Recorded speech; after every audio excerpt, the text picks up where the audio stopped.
Assalomu alaykum. Mana 23-dekabr. Mana 2 etajli joyimiz, xonadonimiz Uvadada. Mana shunaqa xizmatlar, santexnika xizmatlarini qilib bitirgizib beryapmiz uy egasiga. Lichovoy sistema qildik. 30 tali kotyolimizdan qo'yib oldik. Xudo xolasa yoqib. Hozir endi sekin tekshiryapmiz. Mana kotyollarimiz 47 ga chiqdi. 60 gradusga qo'yganmiz. Mana shunaqa sistemalar bo'ldi. Toklarini elektrik kelib o'zim sozlab beradi. Biz xudo xolasa ishimizni topshiryapmiz.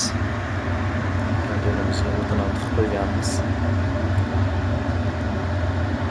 Bozorga berish uchun shu zo'rg'alayotgan konteynerlarimiz.